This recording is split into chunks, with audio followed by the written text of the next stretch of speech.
ദൈവനാമത്തിന് മഹത്വമുണ്ടാകട്ടെ. നമ്മുടെ പഠന പരമ്പരയുടെ 71-ാമത്തെ അവതരണമാണ് റോമർക്കെഴുതിയ ലേഖനം. റോമർക്കെഴുതിയ ലേഖനത്തിൽ നിന്നുള്ള 71-ാമത്തെ അവതരണം. ഈ ലേഖനത്തിൻ്റെ 3-ാം അധ്യായം 27 മുതൽ 31 വരെയുള്ള വേദഭാഗങ്ങളാണ് നമ്മുടെ ഇപ്പോഴത്തെ പഠന വിഷയം.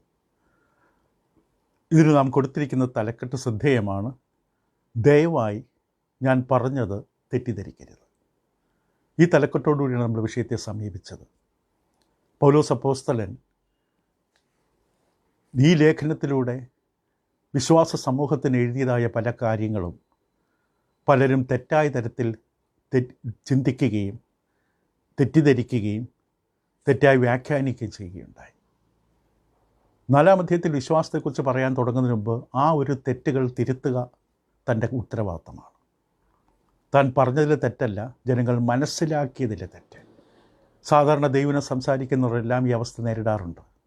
നാം പറയുന്നത് ശരിയായി ശ്രദ്ധിക്കാത്തതുകൊണ്ട് മനസ്സിലാക്കാൻ ബുദ്ധിമുട്ട് നേരിടും. അതുകൊണ്ട് തെറ്റായി വ്യാഖ്യാനിക്കും. ഇവിടെ പൗലോസ് ഈ 27 മുതൽ 31 വരെയുള്ള വാക്യം, 5 വാക്യങ്ങൾ, 3 അവസ്ഥകളാണ് പൗലോസ് നേരിട്ടത്, 3 തെറ്റിദ്ധാരണകൾ. ഒന്നാമതായിട്ട് പൗലോസ് 27-28 വാക്യങ്ങളിൽ പറഞ്ഞത് ഇങ്ങനെയാണ്: ആകയാൽ പ്രശംസ എവിടെ? അത് പോയി. ഏത് മാർഗത്താൽ? കർമ്മമാർഗത്താലോ? അല്ല, വിശ്വാസമാർഗത്താൽ അത്രേ. ഇങ്ങനെ മനുഷ്യൻ ന്യായപ്രമാണത്തിൻ്റെ പ്രവൃത്തി കൂടാതെ വിശ്വാസത്താൽ തന്നെ നീതീകരിക്കപ്പെടുന്നു എന്ന് നാം അനുമാനിക്കുന്നു. ഒന്നാമത് പൗലോസ് അപ്പോസ്തലൻ പറഞ്ഞത്, അവർ തെറ്റിദ്ധരിച്ചത്, വിശ്വാസത്താലുള്ള നീതീകരണം. കർത്താവ് യേശുക്രിസ്തുവിനെ ലോകരക്ഷിതാവായി നൽകിത്തന്ന ദൈവമക്കളായി തീരുവാൻ ആഗ്രഹിക്കുന്നവരോട് ആവശ്യപ്പെട്ടത് കർത്താവ് യേശുവിൽ വിശ്വാസമർപ്പിക്കുക. നമ്മുടെ പാപപരിഹാരത്തിനായി ദൈവം നീട്ടിത്തന്ന രക്ഷാമാർഗമായ കർത്താവ് യേശുവിൻ്റെ ക്രൂസിലെ പരമയാഗത്തിൽ വിശ്വാസമർപ്പിച്ച് രക്ഷ പ്രാപിക്കുക, നീതീകരണം പ്രാപിക്കുക. ഇപ്രകാരമാണ് നാം നീതീകരിക്കപ്പെട്ടതെങ്കിൽ നമുക്ക് പ്രശംസിക്കുവാൻ സംഗതിയില്ല, നമുക്ക് അഭിമാനിക്കാൻ ഒന്നുമില്ല. ഇപ്പോൾ പൗലോസ് വ്യക്തമായി എന്താ പറഞ്ഞത്? പൗലോസ് പറഞ്ഞത്, വിശ്വാസത്താലുള്ള നീതീകരണം ലഭിച്ചൊരു വ്യക്തി ദൈവസന്നിധിയിൽ തന്നെ ഉയർത്തില്ല, തന്നെക്കുറിച്ച് അഭിമാനിച്ച് സംസാരിക്കില്ല, എൻ്റെ കർമ്മ സൽപ്രവർത്തികൾ പുണ്യപ്രവർത്തികൾ കൊണ്ട് നേടിയെടുത്തതാണെന്നുള്ള ചിന്തയിൽ സംസാരിക്കില്ല. യഹൂദൻ എപ്പോഴും ഉണ്ടായിരുന്ന ബലഹീനതയാണ്. അവർ മറ്റുള്ളവരുടെ മുമ്പിൽ തന്നെ ഉയർത്തുന്നൊരവസ്ഥയുണ്ട്. നമുക്ക് ലഭിച്ച ആത്മരക്ഷയിൽ നമുക്ക് വലിയ പങ്കുണ്ടായിരുന്നെങ്കിൽ നമുക്കത് പറയാം. പക്ഷെ നമുക്ക് പങ്കില്ല. പ്രവർത്തികൾ കാരണമല്ല, ദൈവത്തിൻ്റെ ദാനമത്രേ. എഫേസ്യ ലേഖനത്തിൽ വ്യക്തമായി പൗലോസ് പറഞ്ഞു. അപ്പോൾ ഇതാണ് പൗലോസ് വാസ്തവത്തിൽ പറഞ്ഞത്. ഇത് കർമ്മമാർഗത്തിലൂടെയല്ല രക്ഷ, വിശ്വാസമാർഗമാണ്.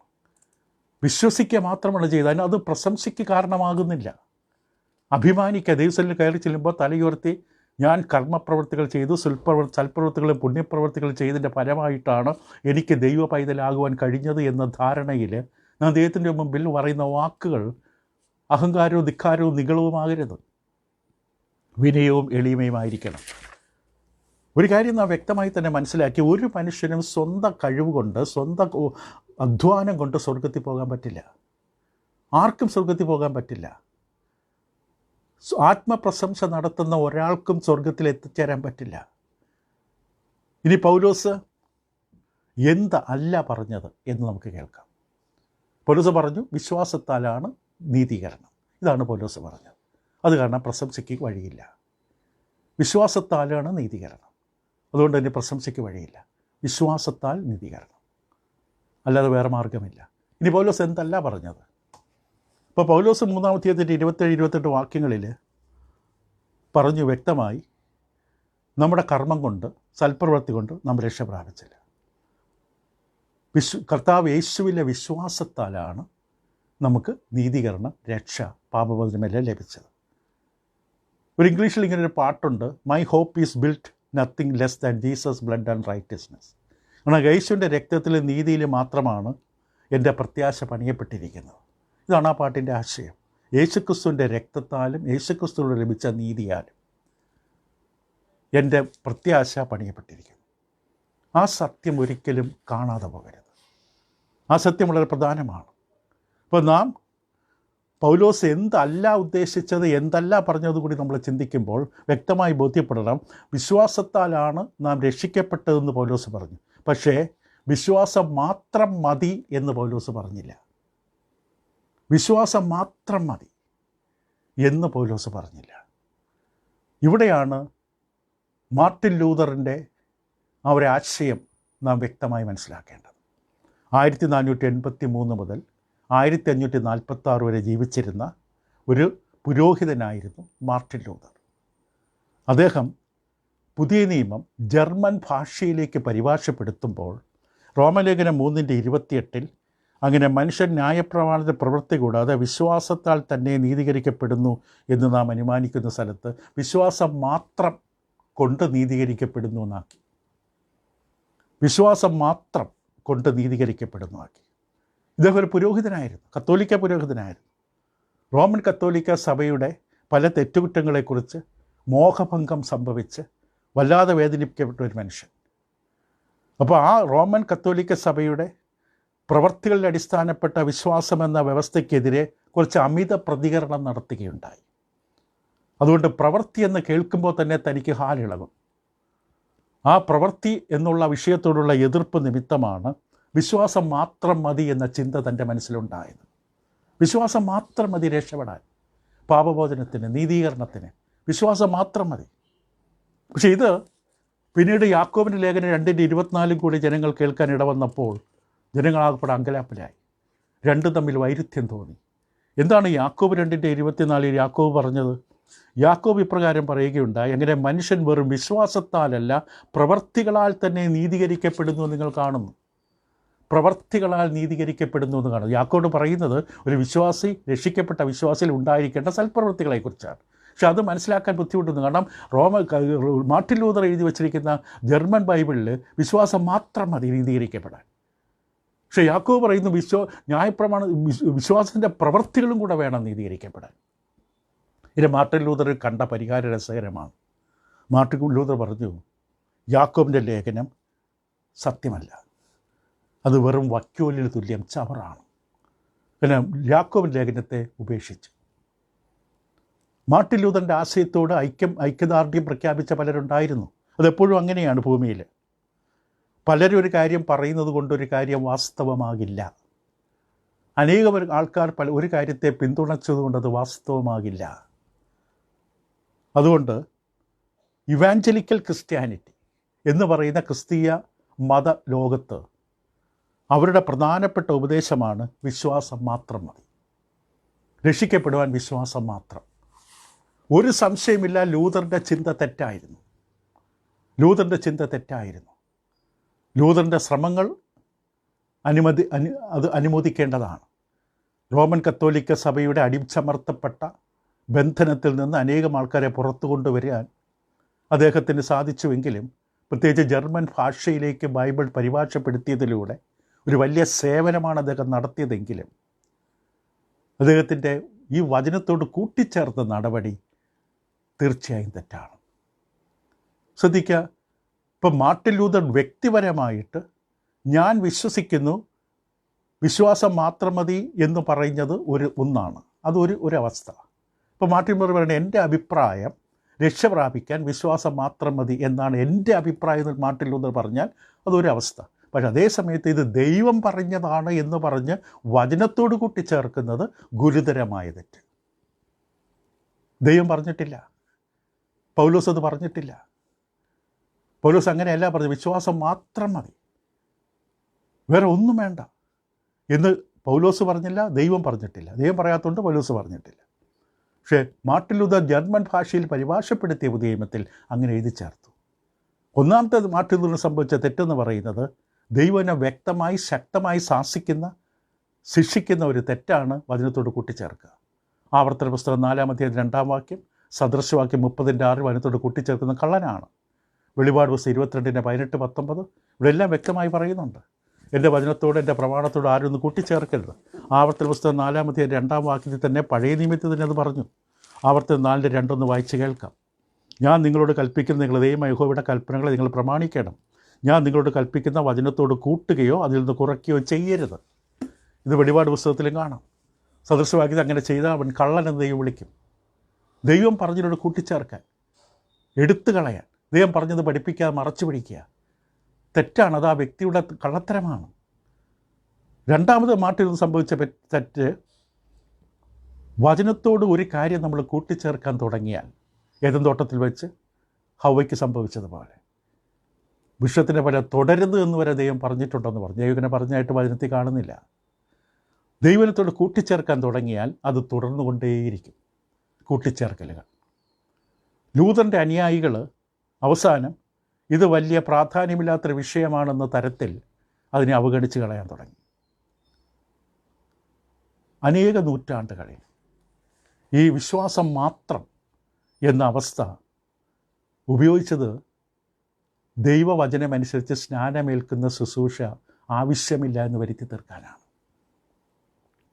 രക്ഷയ്ക്ക് നിദാനമായ കർത്താവ് യേശുവിൻ്റെ ക്രൂശിലെ മരണമടക്കം ഉയർപ്പിനോട് അനുരൂപപ്പെടുവാൻ ദൈവം കൽപ്പിച്ചതായ സ്നാനമെന്ന ദൈവകൽപ്പനയെ തള്ളിക്കളയുന്നവർ ഉപയോഗിക്കുന്നൊരു പ്രയോഗമാണ് വിശ്വാസം മാത്രം മതി, ഒരുവൻ രക്ഷിക്കപ്പെടും, പാപങ്ങൾ മോചിക്കപ്പെടും, നീതീകരിക്കപ്പെടും.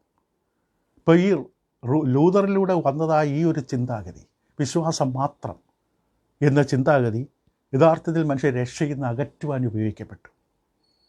അതുകൊണ്ട് ഒരു നിമിഷം ചിന്തിച്ച് നോക്കുക. പ്രവർത്തന പുസ്തകം 2-ാം അധ്യായത്തിൽ പെന്തക്കോസ്ത് നാളിൽ യഹൂദന്മാർ കൂടി വന്നു. വലിയ ഇടിമുഴക്കത്തോടെ പരിശുദ്ധാത്മാവ് കടന്നു വന്നു. അപ്പോസ്തലന്മാർ അന്യഭാഷയിൽ സംസാരിച്ചു, സുവിശേഷം പ്രസംഗിച്ചു. കർത്താവ് യേശുവാണ് രക്ഷകൻ, മശിഹ എന്നുള്ള സത്യം വിളിച്ചു പറഞ്ഞു. ഇത് കേട്ട യഹൂദന്മാരെ ചിലർ ചോദിച്ചു, ഞങ്ങൾ എന്ത് ചെയ്യണം? പ്രവർത്തന പുസ്തകം 2-ന്റെ 37 ഞങ്ങൾ എന്താ ചെയ്യേണ്ടത് എന്ന ചോദ്യം അവിടെ ഉന്നയിക്കപ്പെട്ടു. അതിനുള്ള മറുപടിയായിട്ട് വ്യക്തമായിട്ട് ഇങ്ങനെ പറഞ്ഞു. ഇത് കേട്ടിട്ട് ഹൃദയത്തിൽ കുത്തുകൊണ്ട് പത്രോസിനോട് ശേഷം അപ്പോസ്തലന്മാരോട്, സഹോദരന്മാരെ, പുരുഷന്മാരെ, ഞങ്ങൾ എന്ത് ചെയ്യേണ്ടെന്ന് ചോദിച്ചു. പത്രോസ് അവരോട് പറഞ്ഞ മറുപടി എന്താണ്? നിങ്ങൾ മാനസാന്തരപ്പെട്ട് നിങ്ങളുടെ പാപങ്ങളുടെ മോചനത്തിനായി ഓരോരുത്തൻ യേശുക്രിസ്തുവിൻ്റെ നാമത്തിൽ സ്നാനമേൽപ്പീൻ, എന്നാൽ പരിശുദ്ധാത്മാവ് ദാനം ലഭിക്കും. മാനസാന്തരപ്പെടണം. സുവിശേഷം കേട്ടവരോട്, വചനം കേട്ടവരോട് മാനസാന്തരപ്പെടണം. നിങ്ങളുടെ പാപങ്ങൾ മോചിക്കപ്പെടണമെങ്കിൽ ഓരോരുത്തൻ യേശുനാമത്തിൽ സ്നാനം കഴിക്കണം. എന്തിനാ പൗലോസ് അങ്ങനെ പറഞ്ഞത്? വിശ്വാസം മാത്രമേ, നിങ്ങൾ യേശുവിൽ വിശ്വസിക്കുമെന്ന് മാത്രം പറഞ്ഞാൽ പോരെ. എന്തിനാണ് സ്നാനത്തെക്കുറിച്ച് പൗലോസ് ഊന്നി പറഞ്ഞത്? പ്രവൃത്തി 22-ാം അധ്യായത്തിൻ്റെ 10-ാം വാക്യത്തിൽ അനന്യാസ് ശൗലിൻ്റെ അടുക്കലേക്ക് കർത്താവ് അയച്ചു. അനന്യാസിനെ അടുക്കുമ്പോൾ 22-ാം അധ്യായത്തിൻ്റെ 10-ാം വാക്യത്തിൽ ശൗൽ എന്ന പേരുള്ള പൗലോസ് കർത്താവെ ഞാൻ എന്ത് ചെയ്യണമെന്ന് ചോദിച്ചതിന്, ശൗൽ ചോദിക്കുകയാണ് അനന്യാസിനോട്, ദൈവത്തോട്, ഞാൻ എന്ത് ചെയ്യണമെന്ന് ചോദിച്ചതിന് കർത്താവ് എന്നോട്, എഴുന്നേറ്റ് ദമസ്കസിലേക്ക് പോകാം, നീ ചെയ്യേണ്ടത് വിധിച്ചിരിക്കുന്നില്ല, അവിടെ നിന്നോട് പറയുമെന്ന് ദൈവം നേരിട്ട് ശൗലിനോട് പറഞ്ഞു. ഞാൻ എന്ത് ചെയ്യണം? അതേ ചോദ്യം. അതിന് മറുപടി 16-ാം വാക്യത്തിൽ അനന്യാസ് വരുമ്പോൾ പറയും, ഇനി താമസിക്കുന്നത് എഴുന്നേറ്റ് അവൻ്റെ നാമം പിടിച്ചത് കർത്താവ് യേശുവിൻ്റെ അധികാരത്തിന് കീഴ്പ്പെടുക. ആ അധികാരം അംഗീകരിച്ചില്ല, മനസ്സിലാക്കിയില്ല ഇതുവരെ. യേശു ഒരു മതവിഭാഗം ഉണ്ടാക്കാൻ വന്ന വ്യക്തിയാണെന്ന ചിന്തയിലായിരുന്നു. ആ യേശുവാണ് മശിഹ എന്നുള്ള സത്യം മനസ്സിലായപ്പോൾ ആ നാമം വിളിച്ച് പ്രാർത്ഥിച്ച് സ്നാനമേറ്റ് നിൻ്റെ പാപങ്ങളെ കഴുകിക്കളയെന്ന് പറഞ്ഞു. എന്തിനാണ് അനന്യാസ് അങ്ങനെ പറഞ്ഞത്? കർത്താവ് യേശുവിൽ വിശ്വസിച്ചാൽ മാത്രം മതി എന്ന് പറഞ്ഞില്ല. നിൻ്റെ പാപങ്ങൾ ക്ഷമിക്കപ്പെടും, നീതീകരിക്കപ്പെടുമെന്ന് പറഞ്ഞില്ല. വിശ്വാസത്താലാണ് നീതീകരണം, സംശയമില്ല. പക്ഷെ അതേ സമയത്ത് ദൈവം ചില നിബന്ധനകൾ വച്ചിട്ടുണ്ട്. അത് മനസ്സിലാക്കണം. അനുസരിക്കുവാൻ വേണ്ട ചില നിബന്ധനകൾ. വിശ്വാസത്തിൽ അനുസരണമുണ്ടെന്നുള്ളത് മറക്കരുത്. അതിനെ ചോദ്യം ചെയ്യാനും അപലപിക്കാനും നിന്ദിക്കാനും ഒരു മനുഷ്യന് അവകാശമില്ല. അത് കർത്താവ് കൽപ്പിച്ചതാണ്. സുവിശേഷത്തിൽ നമുക്ക് കാണാം, സ്നാനം എവിടെ നിന്ന്? സ്വർഗത്തിൽ നിന്നാണ്. ദൈവകൽപ്പനയാണ്. ഒരു പ്രസ്ഥാനത്തിൻ്റെ സംഘടനയുടെ തീരുമാനമല്ല. അങ്ങനെ ചിന്തിപ്പിക്കുന്നത് ഇങ്ങനെയുള്ള ദുരുപദേശങ്ങളാണ്. മാർട്ടിൻ ലൂതർ കൊണ്ടുവന്നതുപോലെ ഇവിടെ ദൈവകൽപ്പനയാണത്. അത് നീക്കം ചെയ്യാൻ, എടുത്തു കളയാൻ നമുക്ക് അവകാശമില്ല. അത് വിശ്വാസമില്ലായ്മയാണ്. അപ്പോൾ പൗലോസ് എന്ത് പറഞ്ഞു, എന്ത് പറഞ്ഞില്ല?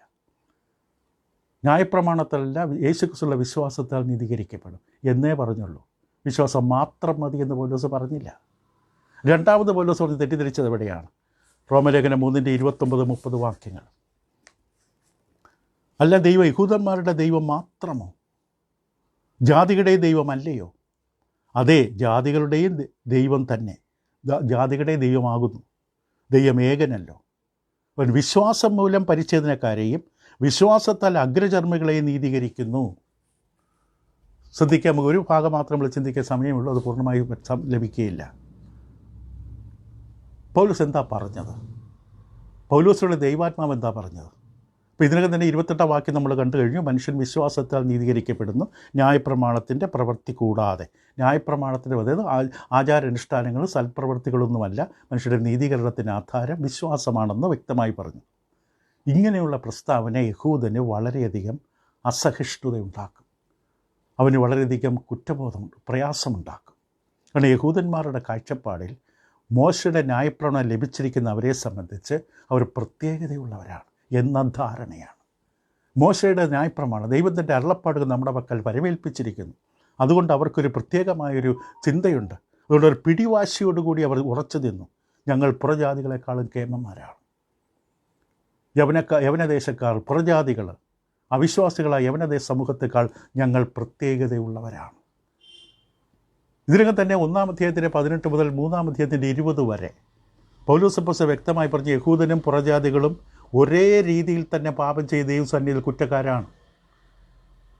1-ാം അധ്യായത്തിൻ്റെ 18 മുതൽ 3-ന്റെ 20 വരെ യഹൂദന്മാരും പുറജാതികളും ദൈവസന്നിധിയിൽ ഒരേപോലെ പാപത്തിൽ അടിമപ്പെട്ട് പാപത്തിൻ്റെ കീഴിലാണെന്ന് പറഞ്ഞു. ഇപ്പോൾ അവരോട് ഒരു പറയുന്നത്, നിങ്ങൾക്ക് 2 കൂട്ടർക്ക് ഒരു അപ്പനാണ്, ഒരു പിതാവേ ഉള്ളൂ. യഹൂദന്മാരുടെ മാത്രമല്ല, പുറജാതികൾക്ക് 2 കൂട്ടർക്കും ഒരു പിതാവ്. ഒന്നുകൂടെ ശ്രദ്ധിച്ച് കേൾക്കുക. അല്ല, ദൈവം യഹൂദന്മാരുടെ മാത്രം ദൈവമോ? ജാതികളുടെയും ദൈവമല്ലയോ? അതേ, ജാതികളുടെയും ദൈവമാകുന്നു. ദൈവം ഏകനല്ലോ. അപ്പോൾ യഹൂദന്മാരുടെയും ദൈവം തന്നെയാണ് പുറജാതികളുടെയും ദൈവം. അവർ ദൈവത്തെ അംഗീകരിക്കുന്നില്ല, ശരി, അവരുടെ ദൈവം തന്നെയാണ്. അതുകൊണ്ട് ചോദിച്ച്, ദൈവം യഹൂദന്മാരുടെ ദൈവം മാത്രമോ? ചില യഹൂദന്മാർ അങ്ങനെ ചിന്തിച്ച്, ദൈവം നമ്മുടെ മാത്രം അവകാശമാണ്, ദൈവം നമ്മുടെ മാത്രം സമ്പത്താണ്. ചില യഹൂദന്മാരുടെ ധാരണ അതായിരുന്നു. പക്ഷെ പൗലോസ് പറഞ്ഞു, പുറജാതികളുടെ ദൈവമല്ലയോ? അതേ, ഉത്തരം വ്യക്തമാണ്, പുറജാതികളുടെ ദൈവമാണ്. അവരും വരേണ്ട ദൈവത്തിങ്കിലേക്കാണ്. യഹൂദന്മാർ കൂടുതൽ ചോദിച്ചാൽ മനസ്സില്ലാ മനസ്സോടെ പറയും ഉത്തരം ശരിയാണ്. ദൈവം സർവ്വലോകത്തിനും ദൈവമാണ്, സർവ്വലോകത്തിൻ്റെ ദൈവമാണ്.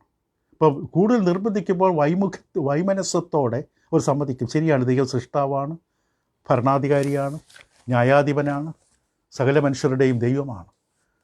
96-ാം സങ്കീർത്തനത്തിൻ്റെ 10-ാം വാക്യത്തിൽ സങ്കീർത്തനക്കാരൻ ഇങ്ങനെ പറയും.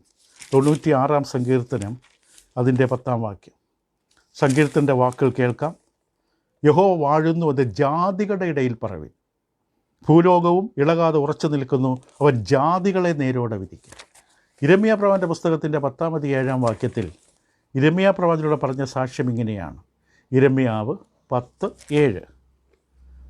ജാതികളുടെ രാജാവേ, ദൈവത്തോട് പറയുകയാണ്, ആർ നിന്നെ ഭയപ്പെടാതിരിക്കും? അത് നിനക്ക് യോഗ്യമല്ലോ. ജാതികളുടെ സകല ജ്ഞാനികളിലും അവിടെ സകല രാജ്യങ്ങളിലും നിന്നോട് തുല്യനായവൻ ആരുമില്ല.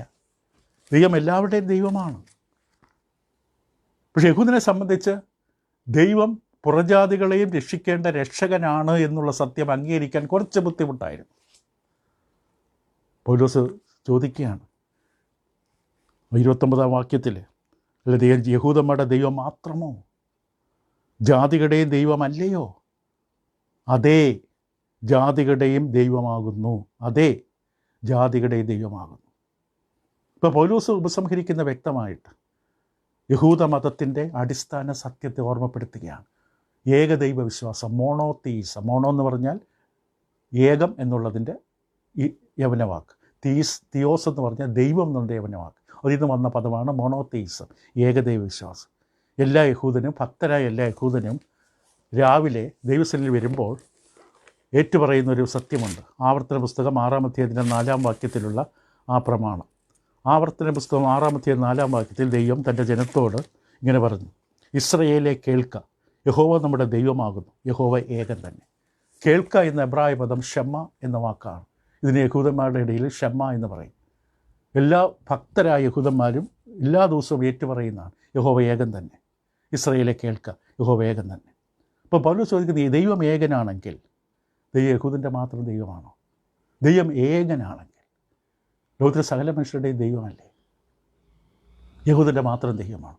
അവർ ദൈവത്തെ അറിയുന്നില്ല, അംഗീകരിക്കുന്നില്ല, സ്നേഹിക്കുന്നില്ല, അനുസരിക്കില്ല. അത് അവരുടെ പ്രശ്നം. പക്ഷെ ദൈവം എല്ലാവരുടെ ദൈവമല്ലേ? പുറജാതികൾക്ക് വേറെ ദൈവമുണ്ടോ? അങ്ങനെയുണ്ടെങ്കിൽ യഹൂദൻ ദൈവം ഏകനെന്ന് പറയുന്നത് തെറ്റാവില്ലേ? യഹൂദന്മാർ മാത്രം അറിയേണ്ട സത്യമല്ല, ജാതികളുടെയും ദൈവമാണ്. റോമലേഖനത്തിൽ പൗലോസ് ജാതികളുടെയും ദൈവമാണ്.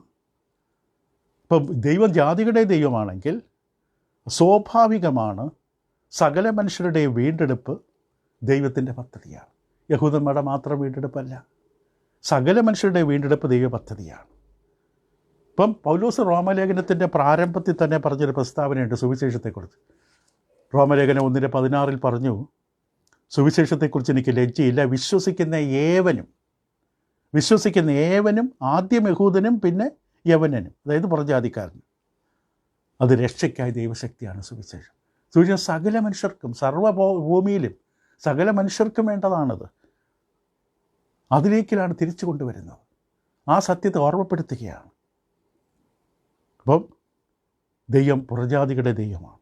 ദൈവം പുറജാതികളുടെ ദൈവമായതുകൊണ്ട് യഹൂദന്മാരെ ദൈവം നീതീകരിച്ചതും പുറജാതികളെ നീതീകരിച്ച ഒരു മാർഗത്തിലൂടെ തന്നെയാണ്. അടുത്ത വാക്യങ്ങളുടെ വിശ്വാസത്താൽ അവിടെ പറഞ്ഞു 30-ാം വാക്യത്തിൽ, ദൈവം വിശ്വാസം മൂലം പരിച്ഛേദനക്കാർ, അതായത് യഹൂദന്മാരും വിശ്വാസത്താൽ അഗ്രചർമ്മികളെയും പുറജാതികളെ നീതീകരിക്കും. ഇനി നമുക്ക് അടുത്ത ദിവസം ഇതിനെക്കുറിച്ച് ബാക്കി കാര്യം കൂടെ ചിന്തിക്കാം.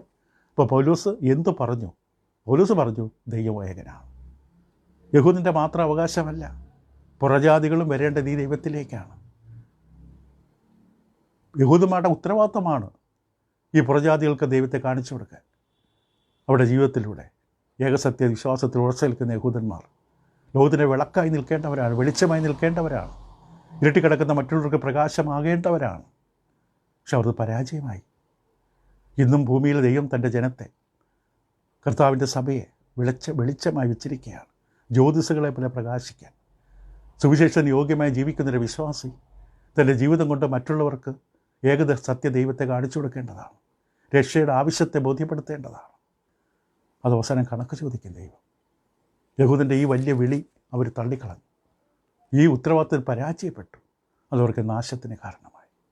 തുടരാം അടുത്ത പഠനത്തിൽ ഈ വിഷയത്തിൻ്റെ അടുത്ത ചിന്തകളിലേക്ക് കുറിച്ച് ഈ വിഷയങ്ങൾ കൂടുതൽ വിശാലമായി പഠിക്കേണ്ടത് ആവശ്യമാണ്.